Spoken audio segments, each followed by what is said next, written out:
There's something haunting about the silence of a tomb, the way the air feels heavy with secrets, as if the walls themselves are whispering stories too powerful to be forgotten.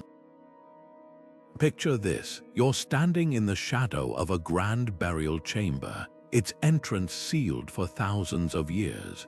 What lies inside isn't just gold or artifacts, but the untold truths of rulers who shaped the world, secrets so carefully guarded they were meant to die with them. Today, we're pulling back the veil on 20 of history's most astonishing mysteries, secrets ancient emperors took to their graves, from hidden treasures and forbidden knowledge to shocking rituals and unsolved disappearances. These aren't just tales of the past, they're puzzles that redefine how we understand power, ambition, and the lengths leaders would go to protect their legacies. Think about the sheer weight of these secrets. Emperors commanded armies, built monuments that defied time, and wielded influence that stretched across continents, yet some truths were so dangerous, so sacred, they couldn't risk leaving a trace. What could be so explosive that even in death it had to stay buried? Maybe it was the location of a fabled treasure lost to history, or perhaps a scandal so dark it could topple dynasties. Some of these secrets were so well hidden, they've only been uncovered by accident centuries later, leaving historians stunned. And that's the thrill of it. Every revelation cracks open a door to the past, showing us how much we still don't know about the rulers who once held the world in their hands. This isn't just a journey through time, it's a chance to step into the minds of history's most enigmatic figures. Why did Qin Shi Huang bury an entire terracotta army with him? What forbidden knowledge was Cleopatra desperate to protect? How did an emperor's final words change the course of an empire? These mysteries aren't just footnotes in a textbook, they're threads in a larger tapestry of human ambition, fear, and the obsession with immortality. By the time we're done, you'll see these ancient rulers not as distant legends, but as real people who gambled everything to keep their secrets safe. So let's begin, because some truths refuse to stay buried forever. The moment you lay eyes on the terracotta warriors standing in silent formation, you realize Qin Shi Huang wasn't just a ruler, he was a man consumed by the idea of eternity. Buried deep beneath a mound of earth in central China, his tomb remains one of history's greatest unsolved puzzles, not just because of what we've found, but because of what we haven't. Those 6,000 clay soldiers, they're just the guardians at the gate. The real mystery lies in the sealed chamber at the heart of the complex, untouched for over 2,000 years. Ancient texts describe a labyrinth of traps, crossbows rigged to fire at intruders, rivers of shimmering mercury mimicking the flow of China's great waterways, even ceilings designed to collapse. But here's what's chilling. Modern scans confirm traces of mercury in the soil, matching those ancient descriptions exactly. Why go to such extremes? Because Qin Shi Huang didn't just want to rule in life, he wanted to reign forever. He spent years obsessively searching for elixirs of immortality, sending expeditions to distant mountains, and even consuming mercury-laced potions which likely contributed to his death. His tomb wasn't just a burial site, it was a blueprint for the afterlife, a kingdom where he could continue his rule undisturbed. And that's what makes archaeologists hesitate. Opening the tomb risks destroying delicate artifacts, silks, writings, even the emperor's remains that could crumble at the first touch of air. But there's another fear. What if the traps are real? In 1974, farmers stumbled upon the Terracotta Army by accident. What else might we find if we dare to go deeper? The secrecy surrounding this tomb isn't just about protection, it's about power. Qin Shi Huang unified China, standardized writing, built roads that connected empires, Yet for all his achievements, his greatest legacy might still be hidden, waiting to rewrite history. Imagine uncovering his library. What lost knowledge might those bamboo scrolls contain? Or his throne carved from jade, symbolizing an unbroken line of authority stretching into the afterlife. Every clue suggests this isn't just a grave, it's a statement. Even in death, the first emperor demanded control, ensuring that some truths would remain his alone. And so the mound stands, silent and unyielding, a monument not just to a man, but to the lengths he'd go to keep his secrets from the world. While Qin Shi Huang's tomb guards its secrets with traps and poison, another ancient ruler chose a different path to conceal the truth, not with walls of earth but with fire. Ashurbanipal, the last great king of Assyria, built a library so vast it was said to hold the knowledge of the world. Over 30,000 clay tablets survived, detailing everything from astronomy to medicine, epic poetry to omens. But here's the twist. Historians are convinced the most explosive texts, the ones that could rewrite history, are missing. Some were likely destroyed as empires rose and fell, others deliberately hidden. What was so dangerous that even a king obsessed with preserving knowledge couldn't risk letting it survive? Ashurbanipal wasn't just a collector, he was a predator of wisdom. He sent scribes across his empire to copy every text they could find, from Babylonian temples to scholars' private collections. His library was the ancient equivalent of the internet, a centralized hub of human understanding. But among the surviving tablets there are gaps, whispers of texts that don't fit the official narrative. One fragment mentions a stone that burns, possibly a reference to bitumen or even coal. Another alludes to rituals so potent they could bind the gods. The most tantalizing, a catalogue listing tablets on the kings who came before the flood, suggesting records of civilizations predating known history. These weren't just scrolls, they were threats. In a world where knowledge was power, some truths could destabilize empires. The real mystery isn't just what was lost, but why. Ashurbanipal ruled with an iron fist, crushing rebellions and deporting entire populations. Yet he preserved even the myths of his enemies, like the Babylonian creation epic Enuma Elish. So what crossed the line? Perhaps it was political records of rival bloodlines with stronger claims to the throne, or scientific, like advanced mathematics that could weaponize engineering. Some speculate the library held early alchemical texts, explaining why later rulers like Alexander the Great hunted for its remnants. The irony is crushing. A man who sought to preserve all knowledge may have been the one to bury the most vital parts. Modern archaeologists still sift through the ruins of Nineveh, where the library once stood, hoping to find a single overlooked chamber. Meanwhile, the surviving tablets reveal a haunting pattern. The more a text challenged authority, the more likely it was to vanish. Ashurbanipal's library is a warning. History isn't just written by the victors, it's censored by them. And somewhere beneath the sands, the most dangerous truths still wait, silent as the terracotta warriors, guarding secrets we might never fully uncover. If you think Nero's reign was shocking in life, just wait until you hear what happened after his death. The Domus Aurea, his golden house, wasn't just a palace. It was a monument to excess, a sprawling complex of gilded halls, rotating banquet rooms, and even an artificial lake. But when Nero fell from power, Rome tried to erase him.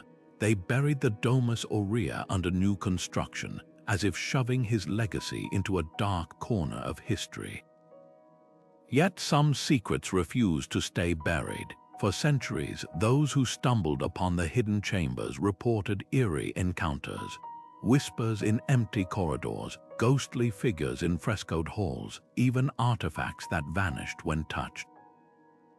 Was it just superstition, or did Nero leave something behind, something meant to remain undisturbed? The scale of the Domus Aurea alone hints at obsession. Ancient historians like Suetonius describe ceilings that showered guests with petals and perfume, walls lined with mother-of-pearl, and a colossal statue of Nero himself towering over the city. But here's what's chilling. Recent excavations reveal hidden passageways too narrow for servants, rooms with no obvious purpose, and odd markings suggesting something or someone was moved in secret. One theory points to Nero's rumored immortality experiments. Texts mention his fascination with Egyptian rituals, particularly the idea of preserving a ruler's spirit beyond death. Could he have stashed artifacts tied to these rites in the palace depths? Then there's the curse. After Nero's suicide, his successors rushed to dismantle his legacy. The Colosseum was built over his artificial lake, and the Golden House was stripped of its treasures, or so they thought. In the 15th century, a young artist named Raphael lowered himself into a crevice beneath the ruins and found vaulted chambers dripping with faded frescoes. These discoveries sparked the Renaissance's love of antiquity, but the workers who followed, they told stories of sudden illnesses, tools breaking mid-use, and whispers in a voice that sounded eerily like Nero's. Coincidence, maybe, but consider this. When archaeologists recently scanned the site, they detected voids behind walls, spaces that don't match any known blueprints. The darkest theory, Nero's palace wasn't just buried out of shame. It was sealed to contain something. Ancient sources hint at private performances the emperor held in the Domus Aurea's innermost rooms, where guests witnessed unspeakable acts. Were these just violent spectacles or something more ritualistic? A first-century historian casually mentions a door that never opens, a phrase that echoes in later accounts of cursed tombs. Today, less than half the Domus Aurea has been excavated. The rest lies beneath modern Rome, its secrets still locked away. Whether it's curses, hidden treasures, or something far stranger, one thing's clear: Nero built his golden house to defy time. And in a way, he succeeded. The streets of Tenochtitlan ran red with blood when Cortés and his conquistadors stormed the city. But the greatest mystery wasn't the fall of the Aztec Empire. It was what happened to Montezuma's treasure. Gold, jade, featherwork so intricate it seemed woven by gods. An entire civilization's wealth vanished without a trace. Spanish accounts described chests overflowing with riches, yet when the dust settled, only a fraction was ever accounted for. Where did it go? The answer might lie beneath modern-day Mexico City, where the ruins of Tenochtitlan whisper of hidden chambers and tunnels designed to protect sacred hoards. Legend claims Montezuma ordered his treasure hidden as Cortés advanced, stashing it in a labyrinth beneath the Great Temple.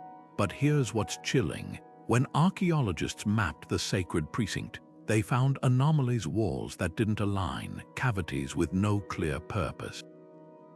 One tunnel, sealed with deliberate precision, led to a chamber empty except for a single jade figurine of the rain god Tlaloc.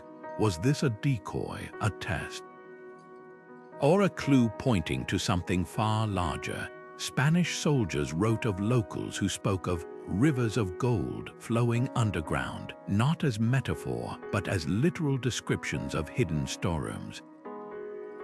Then there's the darker theory. The treasure wasn't just hidden, it was cursed. After the conquest, men who claimed to have found fragments of the hoard met grim fates. One conquistador drowned in a shallow creek, his pockets stuffed with gold dust. Another went mad, screaming about feathered serpents in the night. Modern treasure hunters still report strange occurrences, equipment failing near certain sites, whispers in Nahuatl where no one stands. Could these be tales spun by superstition? Or echoes of a final act of defiance by a civilization that refused to let its legacy be plundered? The truth might rewrite more than just Aztec history. If found, the treasure could reveal unknown trade routes, perhaps even contact with cultures across the seas.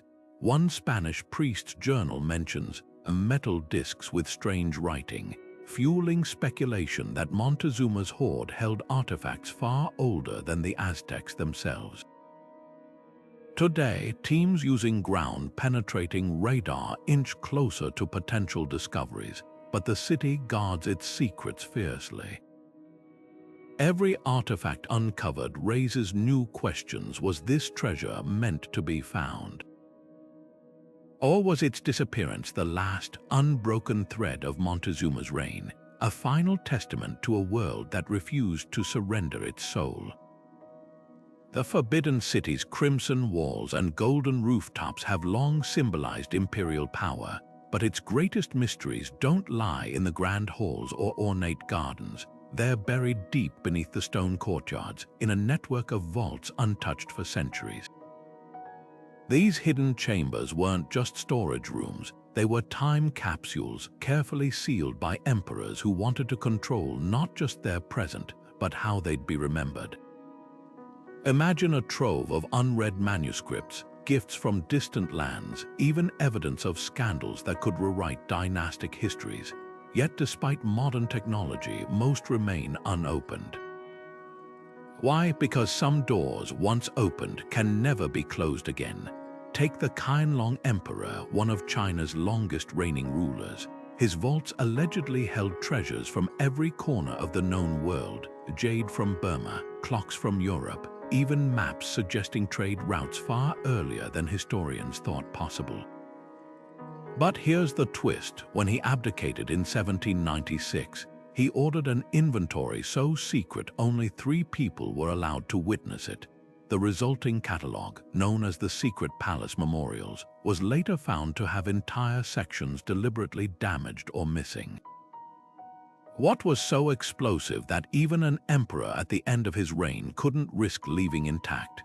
Some scholars point to letters from British envoy George Macartney, which reportedly contained veiled threats about European military advances, warnings Qianlong dismissed publicly but may have taken seriously in private. Others whisper of personal diaries detailing court intrigues, including the suspicious death of his favorite concubine. Then there's the physical barrier, the vaults themselves. Unlike Egyptian tombs, these weren't designed with traps, but with something far more effective: psychological deterrence. The entrance to one underground chamber, discovered in 1987, bore an inscription warning that disturbing its contents would unleash chaos upon the land. Workers reported an unnatural drop in temperature upon breaking the outer seal, and the project was abruptly halted. Was it superstition, perhaps? But consider this: when ground-penetrating radar scanned the area in 2012, it revealed a labyrinth of tunnels branching toward the Forbidden City's heart, their layout mirroring constellations associated in Chinese cosmology with the emperor's divine mandate. Coincidence or deliberate symbolism, reinforcing that some knowledge was meant only for heaven's eyes? The most tantalizing clue lies in what has slipped through the cracks. In 2016, restorers working on a neglected storage room stumbled upon a cache of 18th-century European scientific instruments, astrolabes, telescopes, even early prototypes of steam engines. These weren't just gifts, they were tools, evidence that the King Court knew far more about Western advancements than they admitted. Yet official records from the same period dismiss such technology as curiosities without practical use. The contradiction is staggering. Were these vaults meant to hide not just treasures but the truth that China's emperors saw the coming storm of colonialism and chose to look away? Today, the debate rages on. Should these chambers be opened, risking the decay of fragile artifacts, or left sealed, preserving their secrets but potentially obscuring history?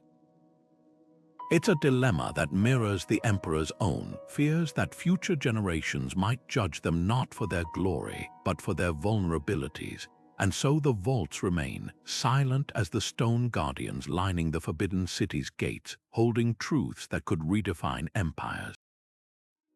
One thing's certain, beneath those tranquil courtyards, history isn't just written, it's waiting.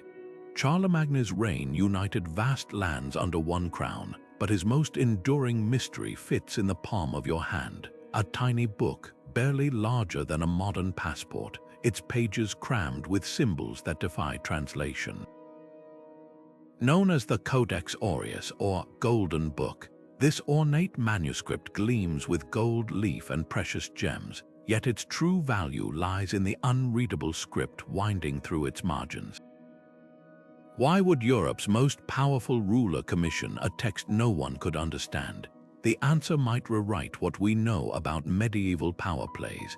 At first glance, the Codex seems like a typical religious treasure, a gospel book meant to dazzle with its craftsmanship. But flip past the familiar Latin passages, and the mystery unfolds. Strange glyphs snake between the lines, a cipher so complex that even modern supercomputers hit dead ends. Some symbols resemble runes, others mimic Arabic script or alchemical notations, yet none match any known language of Charlemagne's era. This wasn't just encryption, it was a linguistic labyrinth designed to keep secrets safe across centuries. Historians are divided. Was this a heretical text hidden in plain sight? A record of forbidden alliances with Islamic or pagan leaders? Or perhaps something more intimate, like the emperor's private confessions, locked away from even his closest advisors?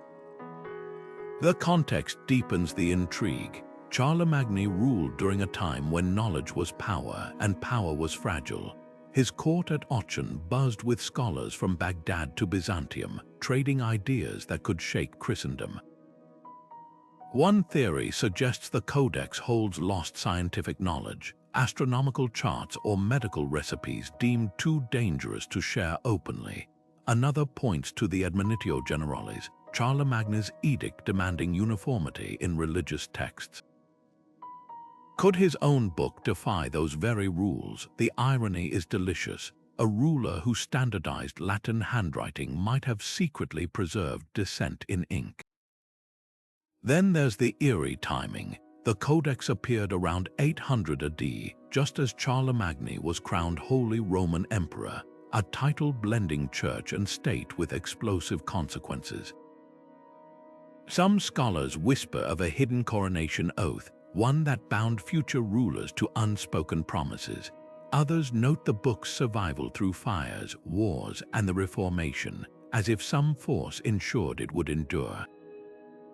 Even its guardians seem touched by mystery. A 19th-century librarian catalogued it as the devil's alphabet, refusing to handle it without gloves. Today, the Codex sits in a vault in Prague, its secrets intact. Advanced spectral imaging reveals layers of ink beneath the visible text, suggesting revisions or multiple authors. But the core question remains, why go to such lengths to hide words? Maybe the truth isn't in the meaning, but the act of concealment itself, a reminder that even history's greatest rulers feared the power of their own voices. Every failed attempt to crack the Codex isn't just a defeat for linguists, it's a victory for Charlemagne, whose last secret outlived his empire. The pyramids stand as eternal puzzles, stone giants whose precision defies logic, whose angles align with stars we've long forgotten. But what if their greatest secret isn't in the monuments themselves, but in what's missing? Scrolls, sketches, the very blueprints that birthed them. Ancient records describe vast archives of architectural plans under royal guard, yet almost none survive. Those that do, like a rare fragment from the workers' village at Deir el-Medina, show startling details, grids of red ink marking hidden chambers, ratios that mirror cosmic cycles. But the full designs erased, smashed, burned.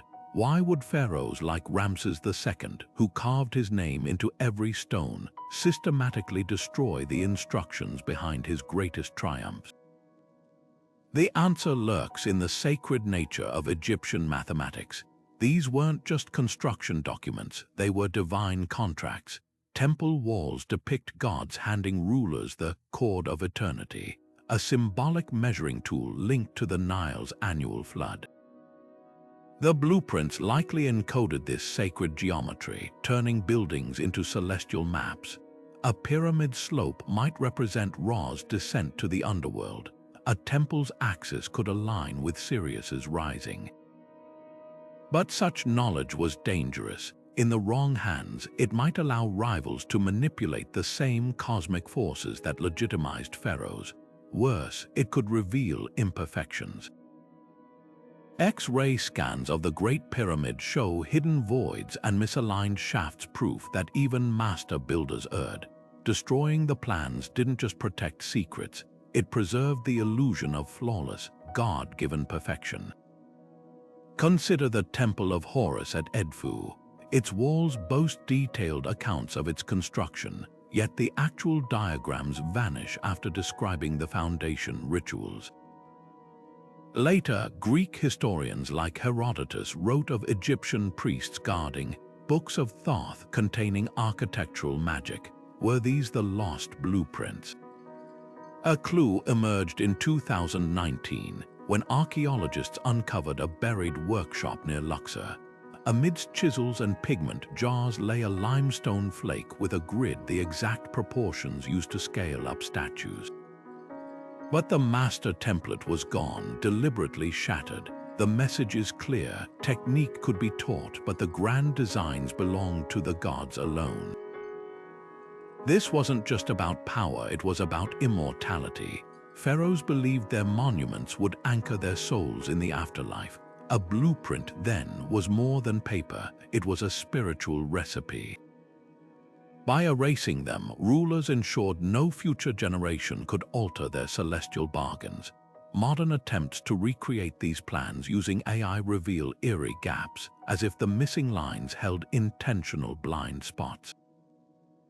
Perhaps that's the ultimate irony. In destroying their blueprints, the pharaohs didn't just hide their methods.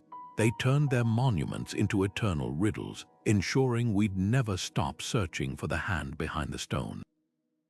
Genghis Khan conquered more territory than Rome in half the time, forging an empire that stretched from the Pacific to the Mediterranean, yet his final conquest might have been over history itself. While scholars still hunt for his hidden grave, there's a missing piece to this puzzle even more elusive: the heir he allegedly chose but history forgot. Chronicles from the Yuan dynasty mention a golden lineage designated to rule after his death, yet no name survives. Was it deliberate erasure? A whisper in the wind suggests this wasn't just succession. It was a secret so volatile, even the Mongols couldn't risk preserving it. The clues lie in the chaos that followed Genghis Khan's death. His empire didn't splinter from lack of planning. It had a meticulously crafted succession system. Younger sons received armies, elders governed territories, but one account, buried in a Persian manuscript discovered in 1982, describes a private ceremony where the Khan presented a seal to a single figure, saying, "This one carries the fire of the sky." No other record exists. Some historians argue this heir was Jochai, his eldest, but Jochai's legitimacy was always questioned, with rumors he wasn't truly Genghis's blood. Others point to Tolui, the youngest, who later sacrificed himself in a ritual to protect the empire. But what if the chosen heir wasn't any of them? Here's where it twists. Mongolian tradition held that a leader's spirit could pass into another, not just through bloodline, but through divine selection. A 14th century Tibetan scroll describes a lama anointing a hidden Khan, whose identity would be shielded until the empire's darkest hour. Was Genghis Khan's true successor not a person, but an idea, a contingency plan for revival, that would explain the frantic rewriting of records by later Khans who purged references to this shadow lineage? They weren't just erasing a name, they were smothering a spark that could reignite the empire. The aftermath speaks volumes. When Kublai Khan, Genghis's grandson, founded the Yuan dynasty in China, he commissioned portraits linking himself directly to his grandfather, skipping generations. Court scribes wrote of a broken chain repaired, but in the ruins of Karakoram, archaeologists found fragments of a different story. A mural showing 9 figures kneeling before an empty throne, its inscription reading, "The seat waits for the return." Was this metaphorical, or a clue that someone, somewhere, was meant to reclaim what was lost? Today, geneticists tracing the Khan's bloodline have uncovered something startling. Among millions of descendants, one lineage shows mutations suggesting an intense bottleneck, a near-extinction event around the time the empire fractured. Coincidence or evidence of a targeted purge? The mystery of Genghis Khan's heir isn't just about a missing name. It's about the lengths an empire went to bury its own future. Because some secrets aren't just hidden, they're unspoken prophecies, and this one might still be waiting to unfold. The quest for immortality consumed Emperor Wu of Han like a fever. Gold melted in crucibles, mercury distilled until it shimmered like moonlight, and court alchemists whispering of elixirs that could halt time itself. But this wasn't just superstition, it was state-sponsored science. Ancient Chinese alchemy, known as Weiden, operated at the razor's edge between myth and empirical discovery, blending herbal extracts, minerals, and even early metallurgical techniques. The irony, some of these experiments did yield breakthroughs: gunpowder's precursor, porcelain glazes, even early antibiotics, yet the most coveted formula, the one that promised eternal life, vanished into the tombs of the emperors who pursued it. Wu's obsession left a trail of clues. Han Dynasty texts describe a scarlet elixir, its ingredients including cinnabar, gold, and dragon's blood, a term that might have referred to sulfur or hematite. But here's what's chilling. Modern toxicology reveals these recipes were often lethal. Cinnabar, a mercury sulfide, causes gradual neurological decay, and gold ingested as powder could ravage organs. Yet emperors kept drinking, convinced that the right combination would unlock divinity. In Wu's case, the cost was horrifying: late-life paranoia, violent outbursts, and a death some historians argue was accelerated by his own immortality potions. The real secret isn't just the formulas, it's why they were buried. Alchemists like Lai Shaojun, who served Wu, wrote coded manuals where ingredients stood for cosmic principles. A phoenix feather might mean potassium nitrate. White tiger's tears could be saltpeter. These weren't just recipes, they were maps of the universe, blending chemistry with philosophy. And that's what made them dangerous. In the wrong hands, they could empower rivals or destabilize empires. When Wu died, his alchemists were either executed or vanished, their workshops dismantled brick by brick. Excavations near his mausoleum revealed ceramic jars sealed with lead traces inside matched high-purity mercury, likely intended to preserve his corpse. But archaeologists suspect deeper vaults might hold scrolls detailing the true scope of his experiments. The legacy of these pursuits echoes in unexpected places. During the Tang Dynasty, an alchemist searching for immortality accidentally discovered saltpeter's explosive properties, laying the groundwork for gunpowder. Other experiments yielded early forms of steel and porcelain technologies that shaped civilizations. Yet the elixir itself remained elusive, its seekers entombed with their failures. Today, chemists recreating these ancient mixtures marvel at their complexity, even as they recognize their toxicity.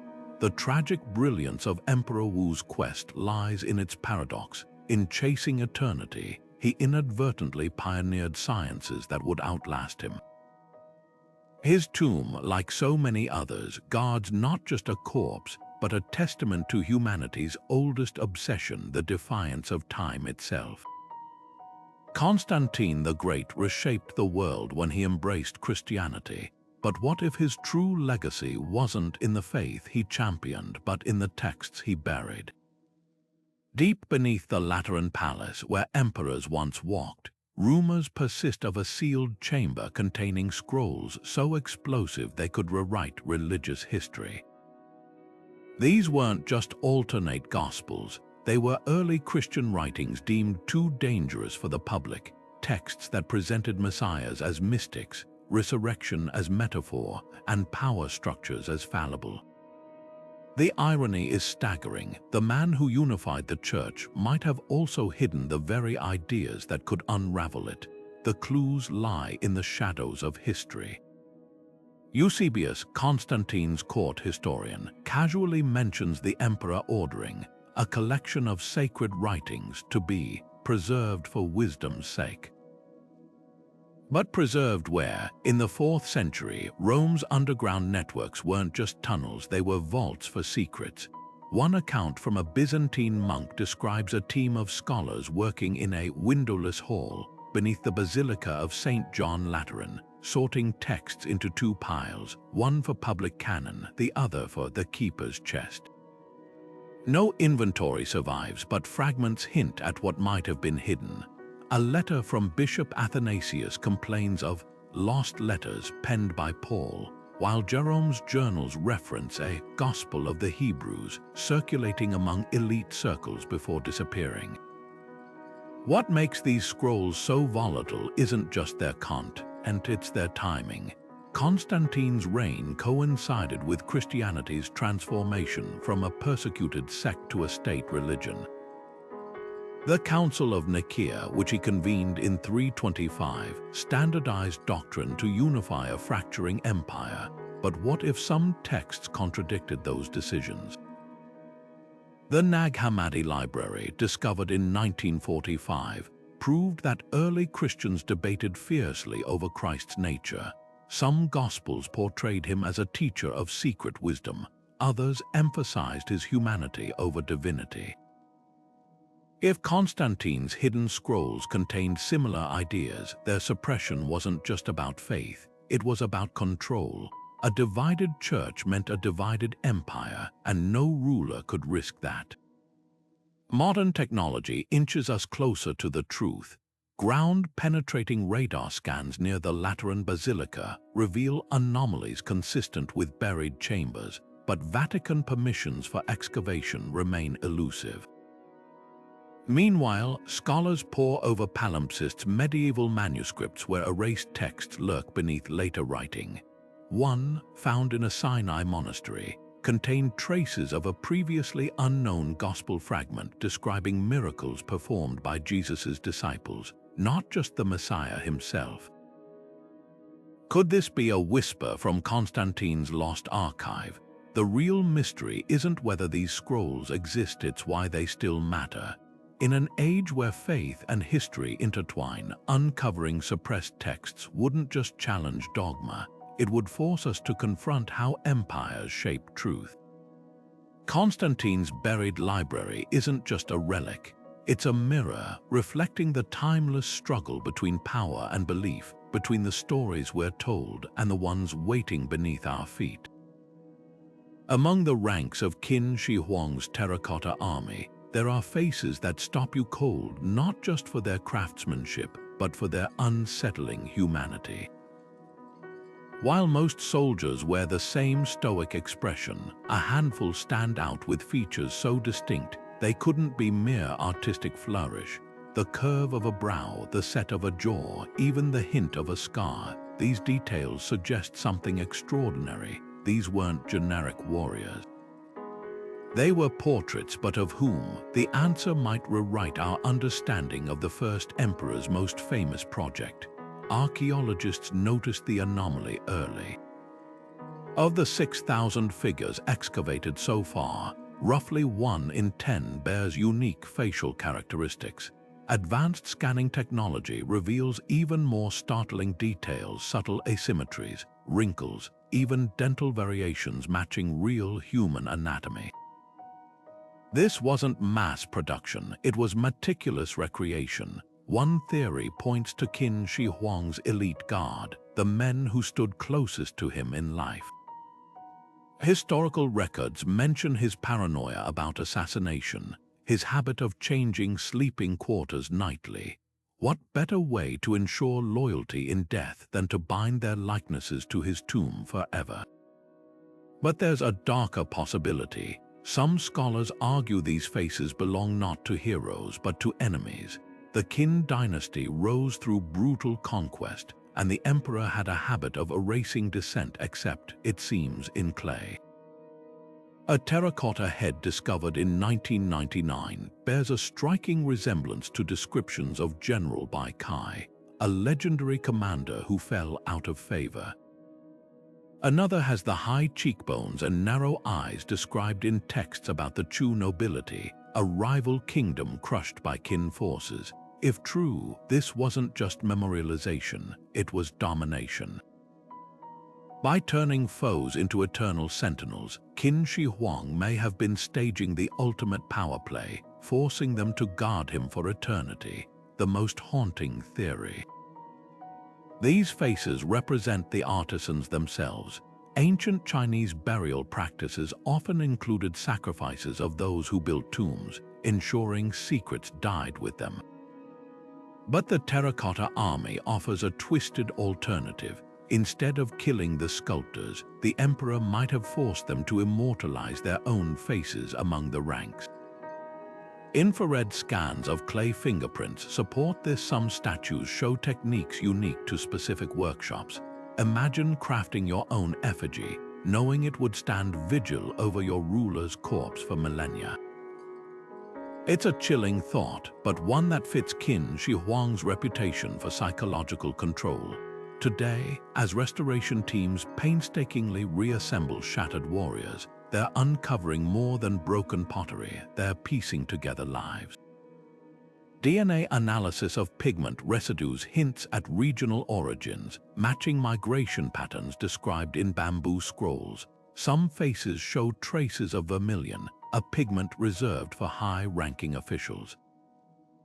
Others bear faint black streaks under the eyes, possibly representing tattoos worn by frontier troops. Each discovery peels back another layer, revealing not just an army, but a cross-section of an empire. The silent guards hold their secrets tight. Were they honored, cursed, or something in between? What's clear is this: the Terracotta Army wasn't just a monument to power. It was a mirror reflecting the faces of those who built an empire and the price they paid to make one man immortal. Roman emperors wielded absolute power, but even they couldn't silence the whispers of fate. Augustus, the first emperor, was said to have visited the Sibylline oracles so often he kept a personal copy of their prophecies in his palace. Yet when he died, those scrolls vanished along with every recorded prediction made on his deathbed. This wasn't just superstition, it was a calculated act of censorship, because in Rome, an emperor's final words weren't just personal, they were political dynamite. Consider the weight of a dying ruler's prophecy. These were men who commanded legions, reshaped laws, and claimed divine lineage. If an oracle whispered that their dynasty would fall, or that a rival's bloodline would rise, the revelation could spark civil war. That's why Tiberius, Augustus's successor, reportedly burned all records of his predecessor's death visions, but fragments survive in unexpected places. A first-century poet, Lucan, describes Nero's court astrologers poring over charts that foretold flames consuming the Palatine, a chilling reference to the Great Fire of Rome. Was this a lucky guess or proof that some prophecies slipped through the cracks? The most tantalizing clues lie in what didn't make it into official histories. Tacitus, the great chronicler of imperial Rome, cryptically notes that Emperor Vespasian's final hours were spent in heated debate with Eastern seers, but he never reveals what was said. Later, a letter from a Syrian priest surfaces in a Vatican archive, claiming Vespasian was warned of a purple shroud descending on his sons, Within years, both his heirs were dead, one by poison, the other by assassination. Coincidence or evidence that some prophecies were too accurate to risk publishing? Then there's the case of Hadrian, the emperor who built a wall across Britain and rebuilt Jerusalem. His deathbed scene, described in the Historia Augusta, shows him dictating poetry to his scribes, but the original manuscripts show odd gaps, as if lines were scraped away. Modern spectral imaging reveals traces of ink beneath, phrases like "the eagle's wings broken" and "a boy with no father." Hadrian had no natural heir, adopting Antoninus Pius on his deathbed. Were these erased words a warning about the succession? The truth might lie in the ruins of his villa at Tivoli, where archaeologists recently uncovered a hidden chamber lined with astrological mosaics. One depicts Mars, the god of war, turning his back on Jupiter, an image that would have been treasonous to display publicly. The irony is profound. These emperors spent lifetimes crafting their legacies, only to be undone by the one thing they couldn't control, the future. Maybe that's why their prophecies were buried, not because they were false, but because they were right. And in a world where power depended on the illusion of invincibility, the last thing an empire needed was a ruler's voice from beyond the grave, whispering, "I told you so." The fall of Constantinople in 1453 wasn't just the collapse of an empire. It was the moment an entire world's treasures vanished into thin air. Among the most heartbreaking losses, the crown jewels of Byzantium, a collection so magnificent it made European monarchs weep with envy.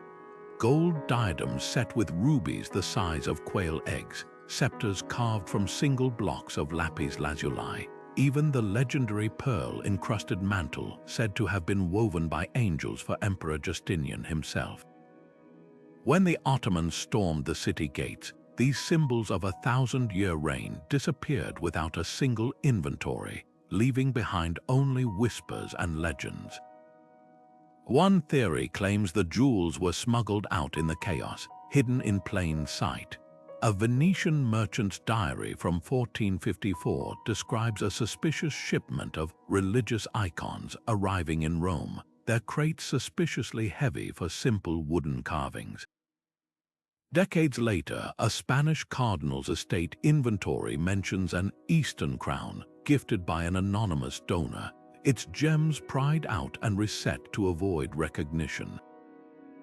But here's the catch: Byzantine regalia weren't just valuable, they were sacred. Each piece was consecrated in ceremonies blending Christian rite and imperial mysticism, believed to hold divine power. To dismantle them would have been unthinkable unless survival demanded it. Then there's the darker possibility: destruction. Ottoman accounts mention vast bonfires in the weeks after the conquest, melting down precious metals to mint coins for the new regime. A single surviving ledger from the imperial mint lists 120 pounds of gilt silver from palace ornaments, but no mention of gemstones. Were the jewels stripped and smelted, their history reduced to currency? Some scholars point to a curious detail: a handful of 15th century Venetian paintings showing saints wearing crowns suspiciously similar to lost Byzantine designs. Were these artistic liberties or coded evidence of looted treasures repurposed as propaganda? The most tantalizing clue lies in an unexpected place: Moscow. When Ivan the Great married Sophia Palaeologina, the niece of Constantinople's last emperor, her dowry allegedly included certain relics of her ancestors. Russian chronicles later describe a secret vault beneath the Kremlin where Tsars were crowned using a crown not of our making. Could this be the long-lost regalia of Byzantium, hidden in plain sight as Russia claimed its legacy as the Third Rome? Modern requests to examine the Kremlin's oldest crowns have been politely declined, leaving the question hanging. What makes this mystery endure isn't just the value of the jewels, it's what they represented. Byzantine emperors weren't just rulers, they were living bridges between heaven and earth, their regalia imbued with cosmic significance. To lose them wasn't just to lose wealth, it was to sever a connection to an entire worldview. Today, treasure hunters still scour old churches and private collections, hoping for a glint of purple silk or a telltale fleck of enamel. Because some secrets aren't just hidden, they're waiting for the right moment to shine again. Emperor Hadrian's love for Antinous was no secret in ancient Rome. Their bond was immortalized in statues, coins, even the very stars, with a constellation named in the young man's honor after his tragic drowning in the Nile. But the most intimate glimpses of their relationship weren't carved in marble, they were penned in ink. Dozens of letters between the emperor and his beloved survived for centuries, tucked away in palace archives until someone decided certain pages shouldn't. The fragments that remain read like poetry, filled with longing and whispered promises. The Nile's waters are cold without your touch, and when we meet again, I shall crown you with flowers from my own gardens. Yet scrolls recovered from Hadrian's villa show deliberate burns, entire sections reduced to ash. What was so dangerous about a ruler's private affections? The answer lies in the unspoken rules of imperial power. Roman emperors could take male lovers openly. What they couldn't afford was vulnerability. Hadrian's surviving letters reveal a startling tenderness, a side of himself he rarely showed the Senate or the legions. In one fragment, he writes of dreaming Antinous would rule beside him, not as a consort but as an equal. For a man who crushed rebellions without mercy, this was a radical admission. And that's precisely why some letters likely vanished. Later emperors, particularly the Stoic Marcus Aurelius, purged records that contradicted the image of unwavering authority. A ruler who ached like a love-struck youth didn't fit the myth, but the censorship might have gone deeper than politics. After Antinous' death, Hadrian's grief rewrote history. He declared his lover a god, building cities in his name and commissioning statues that fused Antinous' features with those of Dionysus, the deity of ecstasy and rebirth. Some scholars believe the burned letters contained hints of ritual private ceremonies, blending love and divinity that later Christian scribes found blasphemous. A 6th century monk's marginalia in a Vatican manuscript references Hadrian's pagan rites before the ink abruptly smudges, as if scrubbed away. The most haunting clue emerged in 2011, when multispectral imaging revealed a palimpsest beneath a medieval prayer book. Beneath the Latin hymns, faint Greek script describes a night of white robes and shared wine at Hadrian's villa, with Antinous wearing the crescent moon upon his brow. The passage cuts off mid-sentence, the next page torn away. Was this a record of their final evening together? A secret marriage rite? The truth might lie in the villa's submerged chambers, where underwater archaeologists have mapped an underwater grotto lined with alcoves perfect for storing scrolls meant to stay hidden. Hadrian's letters remind us that history isn't just about battles and laws. It's about the human heart. In burning those pages, someone tried to erase the fact that even emperors loved recklessly, mourned deeply, and left behind words too dangerous to remember. But fire isn't always stronger than longing. 2,000 years later, we're still piecing together their story, one charred fragment at a time. Among the glittering treasures of Tutankhamun's tomb, one artifact stands apart, not for its gold or jewels, but for its silence. A single papyrus, carefully rolled and placed near the boy king's sarcophagus, bears markings that defy translation. Unlike the familiar hieroglyphs covering every other surface in the burial chamber, this script swirls in unfamiliar patterns, its curves and dots matching no known language of ancient Egypt. For decades, scholars assumed it was a scribe's practice sheet or a foreign trade document, but carbon dating reveals a chilling detail. The ink matches Tutankhamun's reign exactly. This wasn't just left in the tomb, it was placed there deliberately by someone who never intended it to be read. The mystery deepens when you examine the papyrus up close. Infrared scans show layers of writing, as if someone had scraped away earlier text to make room for these enigmatic symbols. Even more puzzling, the script shares faint similarities with cryptographic systems used by royal architects to hide tomb layouts from grave robbers. Was this a blueprint for something hidden within the tomb itself? Some researchers point to a strange anomaly in the burial chamber's west wall, a slight indentation that radar suggests could conceal a recess. Others believe the symbols represent a personal cipher, perhaps Tutankhamun's private way of recording thoughts too sensitive for even his closest advisors. Imagine a teenage pharaoh thrust onto the throne amid religious upheaval, using a secret script to document doubts, fears, or even accusations against those who might have controlled him. Then there's the unsettling context of Tutankhamun's death. Modern forensics suggest he died violently, with a shattered leg and possible poisoning. The untranslated papyrus was found near a bundle of herbs traditionally used to cleanse toxic substances from the body.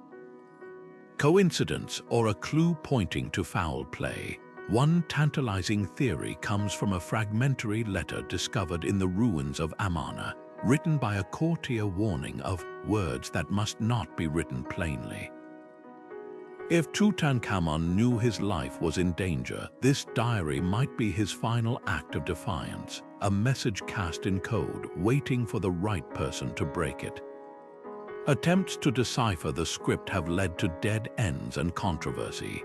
In the 1970s, a linguist claimed the symbols represented an early form of shorthand, only to have his work dismissed when no other examples could be found. Recent AI analysis suggests the writing might be a hybrid, part hieroglyphic, part foreign influence, possibly from the mysterious Sea peoples who threatened Egypt during this era. The most compelling breakthrough came in 2019, when a team noticed recurring clusters of symbols matching the astronomical positions of stars on the night of Tutankhamun's burial. Could this be a celestial map guiding his soul to the afterlife, or something darker, like a warning about cosmic forces best left undisturbed? The diary's true power might lie in what it represents rather than what it says. In a civilization where every word carved in stone was meant for eternity, a deliberately unreadable text is revolutionary. It hints at a pharaoh who, for all his divine status, still craved a space beyond the reach of gods and men. Until someone cracks the code, we're left with a haunting possibility that Tutankhamun's most intimate secret wasn't buried with him. It's been in plain sight all along, screaming silently across 3,000 years.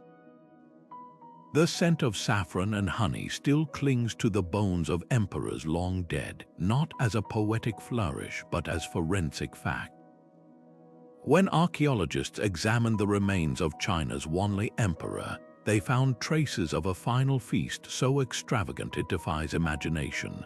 Ginseng-infused broths, tiger bone wine, and even microscopic flecks of gold leaf, likely sprinkled on delicacies as a display of divine status. But beneath the opulence lurked something darker. Nestled between the rib bones, toxicology reports revealed alarming levels of arsenic, enough to suggest his last meal wasn't just a celebration. It was a death sentence. Royal final meals weren't just about sustenance. They were layered with symbolism, power plays, and sometimes lethal secrets. Take the case of Byzantine Emperor Romanos IV. After his defeat at the Battle of Manzikert, his captors served him a lavish spread of spiced lamb and figs, a gesture of respect, or so it seemed. Centuries later, mass spectrometry on his tooth enamel detected traces of strychnine, a slow-acting poison masked by the strong flavors. The message was clear: even in defeat, his enemies needed him to die on their terms, not his. Some Last Suppers reveal startling intimacy. When researchers analyzed the stomach contents of Denmark's King Erik the Holy, they discovered a simple meal of rye bread and herring, foods eaten by common fishermen. This wasn't poverty, it was piety. Erik was known to share meals with peasants, and his final act mirrored his life's ethos. Contrast that with the gut contents of Louis XIV, whose autopsy noted undigested truffles and foie gras, a defiant indulgence even as gangrene ravaged his body. The Sun King's appetite for excess outshone death itself. Then there are the meals that defy explanation. In 2018, a team studying Incan mummies found coca leaves and chili peppers in the digestive tract of a young ruler, plants with no nutritional value but steeped in ritual significance. Was this a sacred send-off, or evidence of a leader too delirious with ceremony to notice his own end? The spices we sprinkle on history often hide its bitterest truths. What makes these final bites so revealing isn't just what was consumed, but what was avoided. The absence of certain foods can be as telling as their presence. Pharaoh Amenhotep II's mummy shows no trace of the figs or dates typical of Egyptian royalty's diet, only plain barley. A clue, perhaps, to the mysterious illness that felled him in his prime. Or consider Napoleon's alleged last request for wine on St. Helena, a drink he'd long avoided, fearing poison. Was his final glass an act of surrender or a silent accusation? These meals are more than menus, they're unscripted biographies. A ruler's Last Supper captures their reign in a single, fleeting moment, whether it's a poisoned chalice or a shared loaf. And as science peels back the layers, we're left with a haunting truth. The most personal secrets aren't always hidden in tombs or scrolls. Sometimes they're etched in the very cells of those who tasted power and then tasted nothing at all. The jungles of South America have swallowed countless explorers, but none haunt the imagination like the lost map of El Dorado, the one piece of evidence that could have turned myth into history. In 1541, conquistador Francisco de Orellana emerged from the Amazon basin with a story that sent shockwaves through the Spanish court. He claimed not only to have glimpsed a city paved with gold, but to have held in his hands a deerskin map detailing its location. Yet by the time he reached Seville, the map had vanished without a trace. Was it stolen by rivals, destroyed to protect the secret, or did it never exist at all? The answer might rewrite everything we know about the empire's most obsessive quest. Orellana's account was chillingly specific. His journals describe a map painted with cochineal dye, its winding rivers marked by silver inlay, leading to a mountain shaped like an eagle's wing. But here's what's strange. When historians compared his descriptions to modern satellite images, they found a startling match. The Napo River basin in Ecuador contains a peak with that exact silhouette, and nearby, pre-Columbian artifacts litter the forest floor. In 2006, archaeologists uncovered a Spanish helmet from the 1540s near this site, its interior lined with gold leaf. Coincidence? Or proof Orellana wasn't lying? The map's disappearance reeks of politics. King Charles V had bankrupted Spain funding these expeditions, and Orellana's return coincided with a power struggle between colonial governors. A letter from the Viceroy of Peru, discovered in a monastery archive in 1989, orders a subordinate to remove temptation from the fool's baggage. Was this a reference to the map? The timing fits. Orellana's ship was raided by Portuguese pirates off the Azores, yet only his personal logs were taken. No other valuables were touched. Then there's the indigenous angle. Local Quechua legends speak of a shaman who fed paper to the fire, rather than let invaders possess sacred knowledge. Could the map have been a hybrid, part Spanish, part native, that threatened both sides? Modern ethnographers note that the descriptions of El Dorado's location align with traditional trade routes for platinum, a metal the Spanish mistook for silver. If the map blended European cartography with indigenous wisdom, its destruction served everyone. For the Spanish, it erased evidence of failure. For native peoples, it protected a sanctuary. The most tantalizing clue surfaced in 2017 when a palimpsest was found beneath a 16th-century land deed in Bogotá. Faint lines visible under ultraviolet light sketch a river network matching Orellana's account, with a smudged notation reading, "Aquí no, not here." Was this a copy, a decoy, or a fragment of the original, smuggled into bureaucratic records as insurance? The debate rages on, but one thing's certain: the map's absence fuels the legend more than its presence ever could. Because some secrets aren't meant to be found, they're meant to be chased, forever shimmering just beyond the next bend in the river. Deep in the imperial archives of the Tang dynasty, one name surfaces again and again, only to vanish just as quickly. Lai Chun, a master engineer whose clockwork marvels and hydraulic wonders dazzled Emperor Xuanzong's court, left behind records of inventions that could have rewritten history. Yet today, not a single prototype survives. The few surviving scrolls describe water-powered looms that could weave silk 10 times faster than human hands, windmills capable of grinding grain without oxen, even an early seismograph more precise than anything Europe would see for centuries. But here's what chills historians. Every document ends with the same 4 characters, sealed by imperial order. What terrified an emperor so much about progress that he buried it alive? The answer might lie in the politics of silk.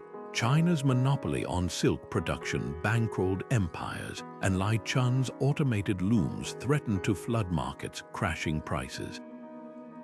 But the suppression went deeper than economics. Court chronicles from 762 AD describe a demonstration where Lai Chun's self-moving carriage navigated palace corridors without horses, a spectacle that left ministers murmuring about unnatural forces. In an era where the emperor's mandate came from heaven, technology that mimicked life risked undermining divine authority. The same scrolls that praised Lai Chun's genius also noted his abrupt reassignment to oversee irrigation ditches in a distant province far from the imperial workshops. The real tragedy isn't just what was lost, it's how close we've come to finding it. In 2008, archaeologists excavating a Tang-era tomb near Xi'an uncovered a peculiar bronze mechanism fused to the remains of a wooden box. X-rays revealed interlocking gears of startling complexity, their teeth worn smooth from use. The design matches Lai Chun's described celestial calculator, a device said to predict eclipses and planetary movements. But before researchers could study it further, the artifact was abruptly relocated to a secure storage facility, its current whereabouts unknown. Was this a routine preservation measure, or a modern echo of that ancient censorship? Perhaps the most haunting clue comes from an unexpected source: the notebooks of a Persian merchant who visited Chang'an in 770. He describes meeting a broken-handed craftsman in a tea house who whispered of being part of a team that melted down 100 ingenious devices by imperial decree. The man allegedly slipped one tiny brass component into his sleeve, a gear no larger than a coin, as a silent protest. If that artifact still exists today, buried in some forgotten corner of the Silk Road, it could be the key to unlocking 18 centuries of suppressed innovation. The story of Lai Chun forces us to confront an uncomfortable truth. History isn't just shaped by what's created, but by what's destroyed. Every time a ruler chooses control over progress, the world loses a potential future. Those sealed inventions weren't just machines, they were roads not taken, whole civilizations that might have been. and somewhere beneath the dust of time, the ghost of that forgotten genius still whispers, waiting for someone to listen. The ash-covered streets of Pompeii hold countless stories frozen in time, but none quite as puzzling as the iron-bound chest discovered in the ruins of a lavish villa near the Forum. Unlike the fragile carbonized scrolls or the haunting plaster casts of victims, this chest survived Vesuvius's fury completely intact, not because of sturdy construction, but because it was never meant to be opened by anyone but imperial eyes. The bronze seal stamped into its lid leaves no doubt. This was no ordinary shipment. The mark of Emperor Titus, placed there just months before the eruption, signals something far more significant than trade goods or tax revenues. What could possibly warrant such secrecy in a bustling provincial town? Forensic archaeology reveals tantalizing clues. X-rays show the chest contains layers, first a cushioning of linen, then what appear to be thin wooden tablets, and finally a heavier object wrapped in lead sheeting. The shape suggests a diptych, the folding wax tablets Romans used for sensitive correspondence, but the lead wrapping is unprecedented for ordinary documents. Historical records from Rome mention Titus dispatching sacred trusts to key cities in 79 AD, the year of the disaster. One fragmentary letter recovered from Herculaneum's villa of the Papyri references an object of reconciliation sent south to heal old wounds. Could this chest hold the key to a political bargain between Rome and Pompeii's elite?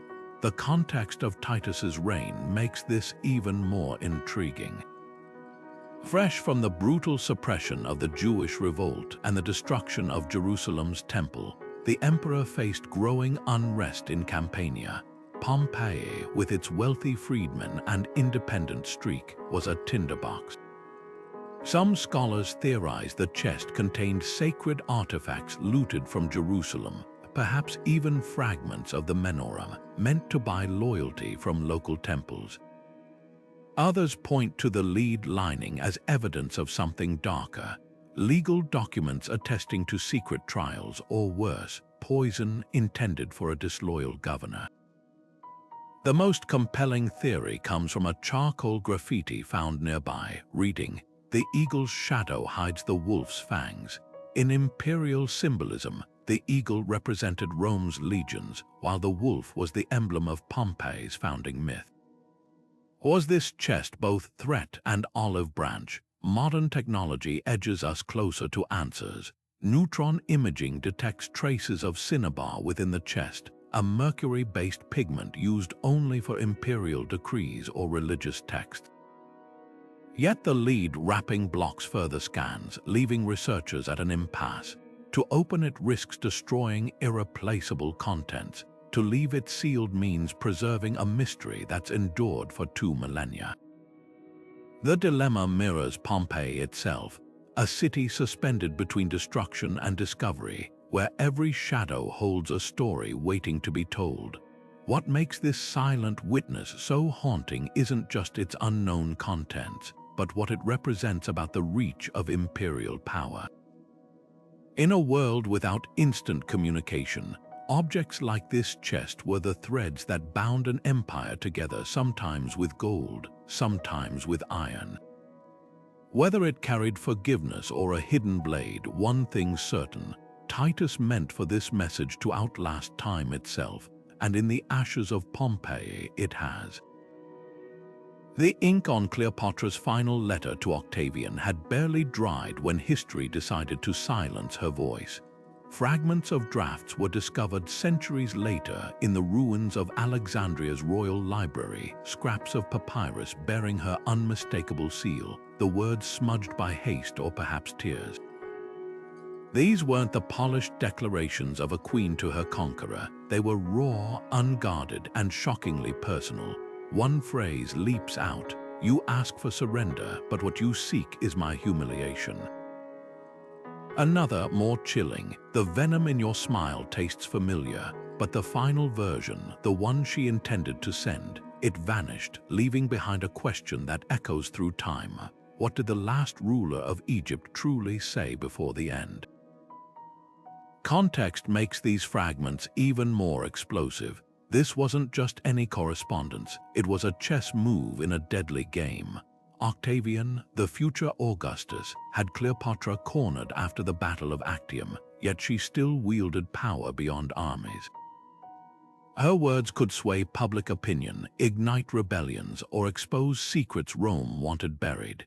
The drafts reveal a master strategist at work, alternately pleading, threatening, and negotiating.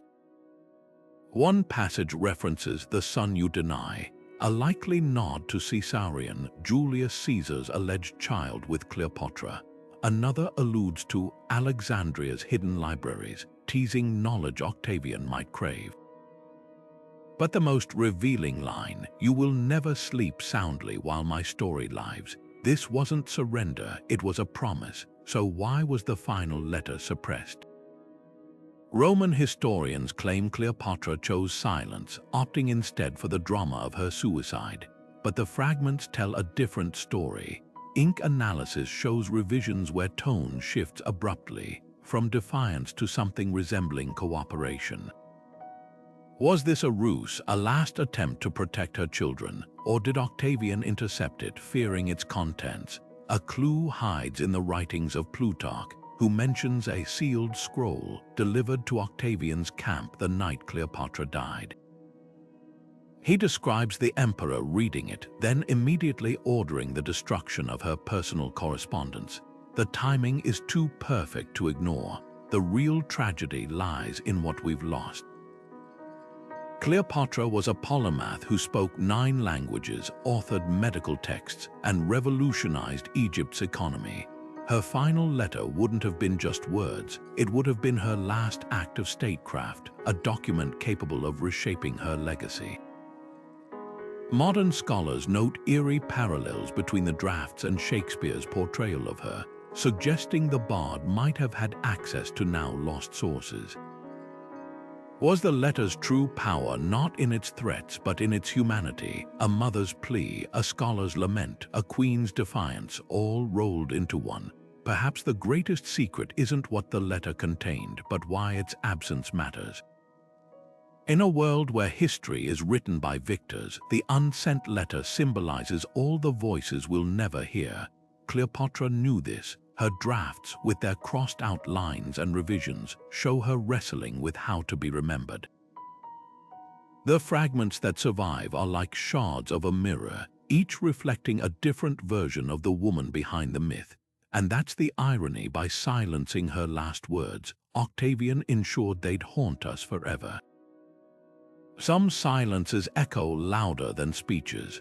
From hidden tombs to burned letters, these 20 secrets pull back the curtain on history's greatest disappearing acts, proof that even emperors couldn't control how they'd be remembered. Every erased scroll, every sealed vault, every whispered prophecy reveals the same truth. Power doesn't just shape history, it fears it. These rulers built monuments to stand for eternity, yet their most guarded secrets were the ones they couldn't carve in stone. Think about the irony. Qin Shi Huang buried an army to protect his afterlife, only for those silent soldiers to become his most famous legacy. Constantine preserved Christianity, but may have hidden texts that challenged its very foundations. Cleopatra's unsent letter haunts us more than any speech she ever gave. The harder they tried to control the narrative, the more their mysteries took on lives of their own. And that's the thrill of it. History isn't a solved puzzle. It's a conversation, one where every discovery rewrites what we thought we knew. Maybe Lai Chun's inventions will surface in an unmarked tomb. Maybe Charlemagne's Codex will finally give up its secrets to a quantum computer. Or maybe, centuries from now, someone will stumble upon a chamber beneath the Forbidden City and find an emperor's handwritten confession, untouched by time. So what's your favorite unsolved mystery? A lost treasure, a vanished heir, or something no one's even thought to look for yet? Drop your theories below because history's greatest secrets aren't just stories. They're invitations. Anytime you hit subscribe, you're joining the search for the next revelation. After all, the past never stops whispering. You just have to know where to listen.